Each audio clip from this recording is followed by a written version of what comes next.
اپنی بیویوں کے ساتھ اچھا سلوک کرو. ہمیں خطاب، چونکہ مرد کسی کی بچی کو لے کے آتا ہے، لڑکا کسی کی بچی کو لے کے آتا ہے، اور وہ بچی ماں چھوڑتی، باپ چھوڑتی ہے، بھائی چھوڑتی ہے، بہنیں چھوڑتی ہے، سہیلیاں چھوڑتی ہے، سب کو چھوڑتی ہے، اور تیسرے دن اس کو تانے شروع ہو جاتے ہیں، اس کا تو دل ہی نہیں لگتا. اور پہلے دن اپنی بیوی کو نصیحت دی جا رہے تھے، میری ماں کی خدمت کرنی ہے، میری کرنا کر، میری ماں کی کرنی ہے، میرے ابا کی کرنی، میری بہنوں کی کرنی، کسی کے سامنے تم نے بولنا نہیں، کسی کے سامنے اف نہیں کرنا. بے وقوف، اس سے محبت تو جتا کرو، اس کے بعد جو کچھ کہے گا وہ کرے. پہلے دن ہی حکم، نہ تعلق بنا ہے، نہ محبت پیدا ہوئی ہے، اور نہ ابھی جوڑ بیٹھا ہے، اور پہلے دن حکم سنانے شروع کر دی. اس کے ذمہ نہ تیری ماں کی خدمت ہے، نہ تیرے باپ کی خدمت ہے، نہ تیری بہنوں کی خدمت. یہ ساری خدمت تو تیرے ذمہ ہے. ہمارا سسرال کا معاشرہ بڑا ظالم ہے. لاکھوں میں کوئی ایک گھر بچا ہوا تو الگ بات ہے، ورنہ میں تو دنیا پھری ہے، کیا دنیا دار کیا دیندار، سب ظلم ہی ظلم ہے. اتنی نیک عورتیں تہجد گزار مسلح سے اٹھتی نہیں، تسبیح ہاتھ میں ہے، لیکن جب وہ ساس بنتی ہیں تو ایسا ظلم ان کے اندر سے نکلتا ہے کہ کانپ اٹھتے ہیں در و دیوار. جب عورت ماں ہوتی ہے تو اس کے روئیں روئیں سے محبت کے چشمے پھوٹتے ہیں. وہی عورت جب ساس بنتی ہے تو ایک دم ظلم کی تصویر بن جاتی ہے. اسے اپنی بہو میں کوئی خوبی نظر ہی نہیں آتی، عیب ہی عیب نظر آتے ہیں. اپنے بیٹے کو بھڑکاتی رہتی، یہ کرتی ہے، یہ کرتی ہے. اور ویسے بے وقوف ہیں، کوئی ماں کی وجہ سے بیویوں کو تباہ کر دیتے ہیں، کوئی بیویوں کی وجہ سے ماؤں کو تباہ کر دیتے ہیں. یہ دونوں ظلم ہیں. ماں کی وجہ سے بیوی پہ زیادتی نہ کرو، بیوی کی وجہ سے ماں پہ زیادتی نہ کرو. بیوی کا اپنا مقام ہے، ماں باپ کا اپنا مقام ہے، بہنوں کا اپنا مقام ہے. 100% شکایات جھوٹی ہوتی ہے، سب جھوٹ ہوتا ہے. اس لیے میرے رب نے دستور بتایا، ان جاءکم فاسق بنبأ فتبینوا. جب کسی کی خبر سنو، کوئی کمی کوتاہی سنو، اول تو سنو نہیں، اگر سننی پڑ جائے تو تحقیق کر لو، تحقیق کر لو. قاضی ایاس کے پاس آیا ایک شخص آیا روتا ہوا، ہائے مر گیا، ہائے مر گیا. تو ان کے ساتھ ایک آدمی بیٹھے تھے، کہنے لگے حضرت اس کا قضیہ جلدی سے سن لیں، بیچارہ بڑا مظلوم لگتا ہے. کہنے لگے چپ کر، یوسف علیہ السلام کے بھائی بھی رات کو روتے ہوئے باپ کے پاس آئے تھے. ہر رونے والا مظلوم نہیں ہوتا، ہر رونے والا مظلوم نہیں ہوتا.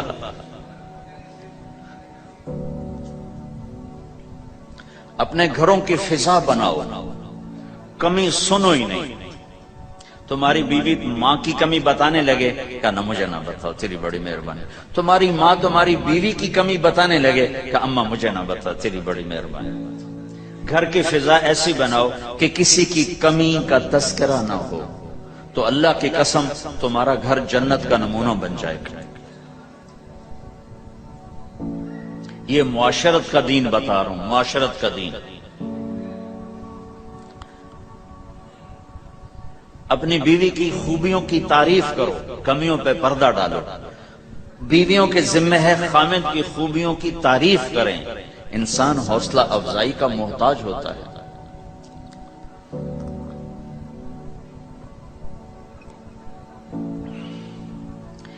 ایک بزرگ ہے اپنے کسی مرید کے گھر، تو وہاں انہوں نے کھانا کھایا، کھانا ان کو پسند آیا. کہنے لگے اپنی بیگم کو پردے میں بلاؤ. تو انہیں اپنی بیگم کو پردے میں بلایا، کہا بیٹی میں نے تیرا ہاتھ کا کھانا کھایا، بہت مزیدار تھا، اللہ تمہیں جزائے خیر دے، تم نے بہت اچھا پکایا. تو وہ زارو قطار رونے لگی. تو انہوں نے پوچھا بیٹی کیا ہوا؟ میں نے تو کوئی ایسی بات نہیں کی. کہ نہیں حضرت آپ کی بات پہ رونا نہیں آیا، رونا اس پر آیا ہے کہ 30 سال سے میں اس شخص کے ساتھ رہ رہی ہوں، کبھی ایک دفعہ اس نے میرے ہاتھ کے پکے کی تعریف نہیں کی.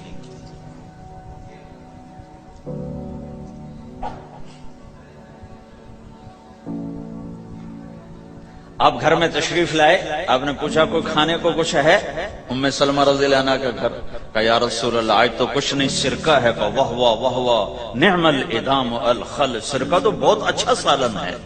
سبحان اللہ، کیسے دلجوئی فرمائی اپنی بیگم کی، سرکہ تو بہت اچھا سالن ہے، یا تو نے نمک کم ڈال دیا، تو نے مرچی زیادہ کر دی۔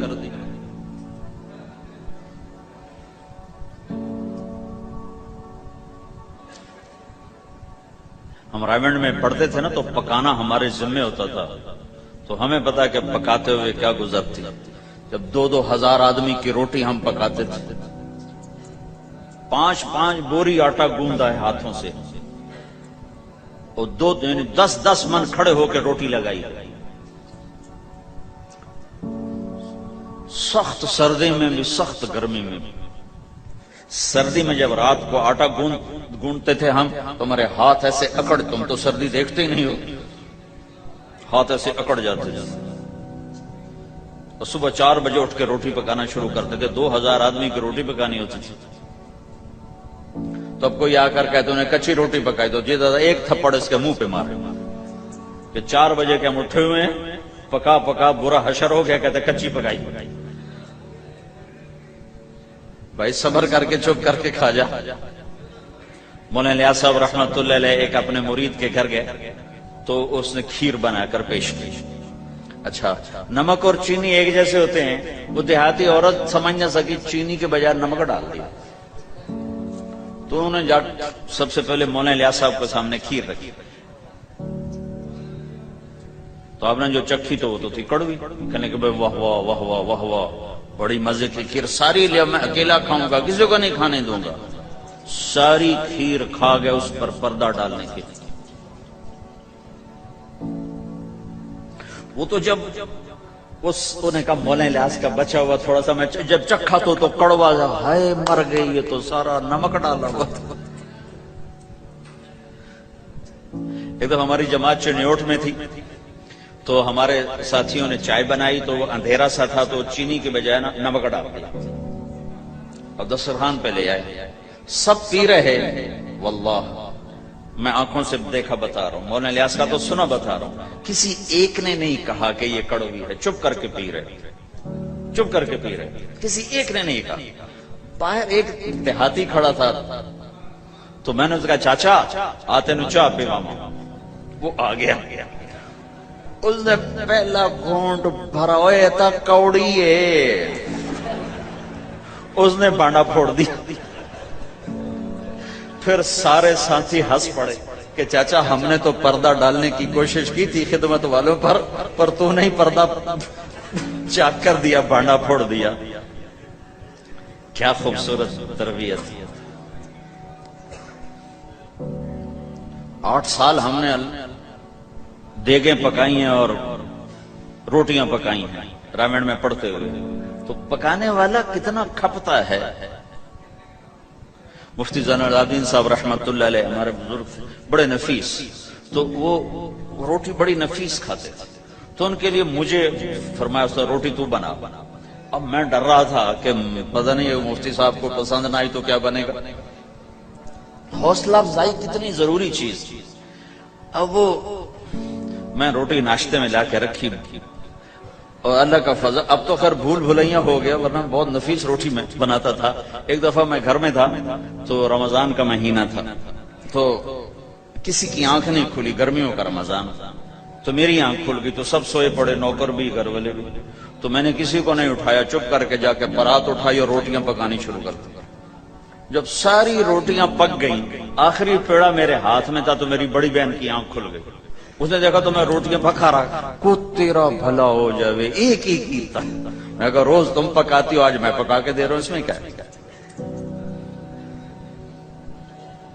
تو میں نے روٹی پیش کی نا، تو مفتی صاحب نے 1-2 لقمے کھائے، تو میں وہ کھڑا سے کام برا، پتہ نہیں اب کیا کس نے پکائی ہے۔ میں کہا جی میں نے پکائی، ماشاءاللہ بہت اچھی پکائی۔ تو میرا دل اتنا بڑا ہو،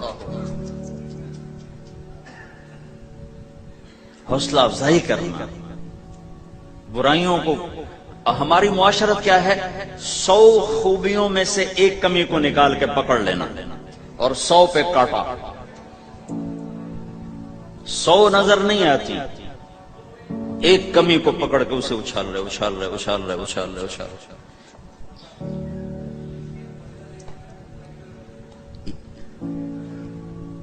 یہ گھر کا دین ہے، گھر کا دین ہے، یہ گھر کی معاشرت ہے کہ ایک دوسرے کی حوصلہ افزائی ہو، اس سے دل بڑھتا ہے، دل بڑا ہوتا ہے. حضرت عائشہ رضی اللہ عنہ چھوٹی عمر کی ہیں تو اب جہاد سے واپس آ رہے ہیں، جہاد سے. تو آپ نے صحابہ سے کہا آگے چلے جاؤ، سارے سب آگے چلے گئے اور نظروں سے غائب ہو گئے. تو اب خود اللہ کے نبی کہہ رہے ہیں عائشہ میرے ساتھ دوڑ لگاؤ، دوڑ لگائیں. تو حضرت عائشہ نے کہا لگاؤں گی. سبحان اللہ، سارے عالم کا ہادی تمہیں گھر کی زندگی بتا رہا ہے کہ گھر میں زندگی کیسی ہوتی. یہ مولوی صاحب چاہتے ہیں فتوے سے گھر چلاؤں، فتوے سے تھوڑا ہی چلتا ہے، وہ تو محبت سے چلتا ہے. تو فرمانا کہ ہم نے دوڑ لگائی تو میں آگے نکل گئی، اللہ کے نبی پیچھے رہ گئے. پھر کچھ عرصہ گزرا تو آپ ایک جہاز سے واپس آ رہے تھے. آپ نے صحابہ سے کہا تم سب آگے چلے جاؤ. سب آگے چلے گئے، نظروں سے اوجھل ہو گئے، غائب ہو گئے. تو پھر آپ نے کہا عائشہ دوڑ لگاؤ گی؟ کہا جی لگاؤں گی. پھر ہم نے دوڑ لگائی تو فرمانے لگے ان دنوں میں ذرا موٹی ہو گئی تھی. تو اللہ کے نبی مجھ سے آگے نکل گئے. تو آپ نے کہا ہذہ بتلک، کہ اب تیرا میرا حساب برابر ہوگا. پہلے تو جیت گئی تھی، آج میں جیت گیا. حضرت عائشہ رضی اللہ تعالیٰ عنہ کو لقمے بنا کے کھلاتے تھے. بڑی بڑی بوٹیاں کھانے کا رواج تھا عربوں میں، بڑی بڑی بوٹیاں بناتے تھے، چھوٹی چھوٹی بوٹی نہیں ہوتی تھی. تو حضرت عائشہ رضی اللہ عنہ نے مثلا بوٹی اٹھائی، کبھی کبھی گھر میں مہینے میں ایک آدھ دفعہ گوشت بنتا تھا تو آپ بوٹی اٹھا کر ایسے کھاتی نوچتی. تو ساری تو ایک دم کھائی نہیں جاتی تو رکھ دیتی تھی. تو اللہ کا نبی وہی بوٹی اٹھاتے تھے اور حضرت عائشہ کو دکھا کر جہاں سے انہوں نے کھایا ہوتا تھا وہاں سے کھاتے تھے. عائشہ رضی اللہ عنہ پانی کا پیالہ اٹھاتی اور پیتی. وہ پہلے بھی بڑے ہوتے تھے، ایسے چھوٹے گلاس نہیں ہوتے تھے. تو وہ پیتی تو جب رکھ دیتی تو اللہ کے نبی پیالہ اٹھاتے، جہاں اما عائشہ کے ہونٹ لگے ہوتے تھے وہاں ہونٹ لگا کے پانی دکھا کے یہ کرتے تھے. یہ بتا رہے ہیں اظہار محبت رشتوں میں بہت ضروری ہے.